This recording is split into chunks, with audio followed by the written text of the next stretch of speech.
이번에는 임대차 관리를 공부합니다. 임대차는 주인의 입장에서 세입자를 어떤 식으로 찾아내고 그 다음에 그들한테서 어떻게 임대료를 받아낼 거냐라는 문제입니다. 그럴 때 주거용일 때는 세입자를 선정할 때 유대성이라든가 연대성, 세입자끼리의 그 얼마나 연대가 좋으냐를 보고 우리가 찾아내자라는 거고, 공업용일 때는 적합성, 공장에 얼마나 적합한가.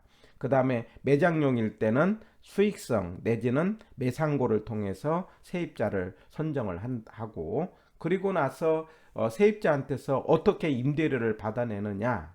그럴 때 주거용일 때는 조임대차, 공업용일 때는 순임대차, 그리고 매장용일 때는 비율임대차인데, 여기서 조라는 말은 총을 말하는 거고요. 그래서 조임대차는 총 임대료를 받아내는 걸 말합니다. 그 총 임대료라는 것은 순임료에다가 비용을 더하는 것인데, 여기서 비용은 관리비라고 생각하시면 되고요. 그 다음에 순임료는 월세라고 생각하시면 돼요. 그래서 월세에다가 관리비를 합쳐서 전체를 받아내는 것을 조임대차라고 하고, 주거용은 주인이 다 전체를 받아가지고 주인이 다 모든 관리비 문제를 해결한다, 이렇게 이해하시면 돼요. 거기에 대해서 공업용일 때는 순임대료만 받아낸다, 순임대차다. 말하자면 월세만 받고 관리비는 주인과 세입자 사이에서 서로 협약을 한다. 그래서 어느 선까지는 세입자가 내고 어느 선까지는 주인이 낼 것인가를 협의를 하는데, 세금까지 받아내는 걸 1차, 보험료까지 하는 것을 2차, 수선비까지 하는 걸 3차라고 하는데, 이거 구분하는 거 암기하지 마시고요. 이렇게 주인과 세입자가 관리비를 서로 이렇게 협상을 하는 것은 순임대차다. 쉽게 생각하면 월세까지만 정확하게 받는다. 그리고 나머지는 협약을 한다. 이렇게 기억하시고요. 비율임대차는 비율로 받아내는 것인데, 여기는 기본 임대료에다가 추가 임대료로 하는 것이 일반이죠. 예를 들면은 이제 매장용의 매출액이 기본을 정한 다음에 기본 임대료를 예를 들면 100만 원으로 정했어요. 매장에서요.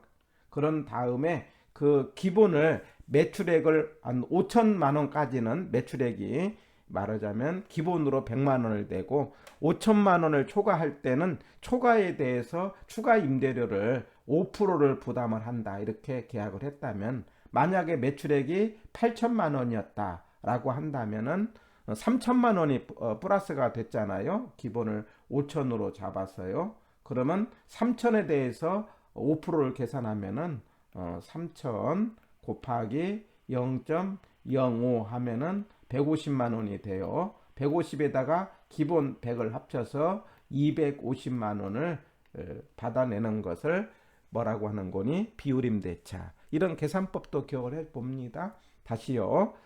비율임대차는 기본 임대료에다가 추가 임대료를 받아내는 것이고 매장용인데, 만약에 기본을 5천, 매상을 5천일 때 100만 원으로 하고 그 초과 부분에 대해서 5%로 계약을 했다고 한다면, 매출이 8천이라고 한다면은 3천만 원이 초과를 해갖고 3천에 대해서 5%는 150만 원이고, 150에다가 기본 임대료 100을 합쳐서 250만 원을 받아내는 것을 무슨 임대차?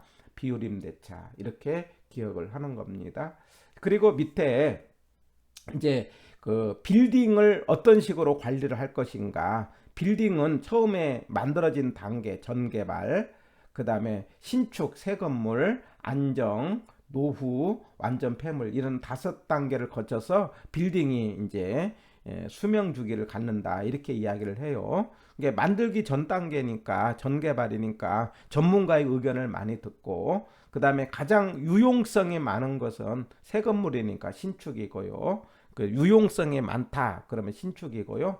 가장 장기적인 것은 안정 단계다. 그래서 가장 장기적이니까 관리가 가장 중요하다 이렇게 말할 수 있어요.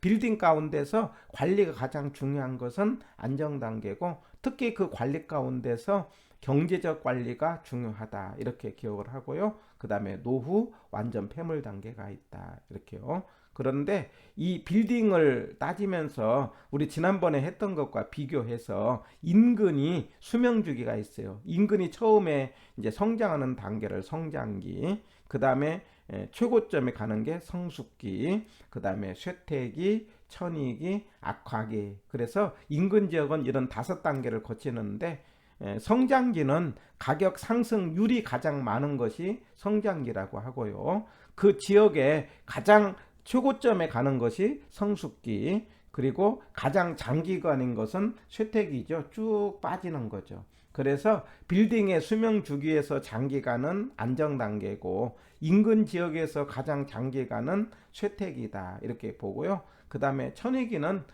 이제 외지에 사람이 들어오면서 완만하게 가격 상승이 일어나면서 이렇게 이제 이루어지는 것이 천이기. 그 다음에 이제 악화기, 슬럼 직전 단계를 악화기라고 하고, 만약 우리나라는 이제 악화기가 재개발이 된다든가 그러면은 나타나지 않을 수도 있다 이렇게 생각할 수 있겠죠.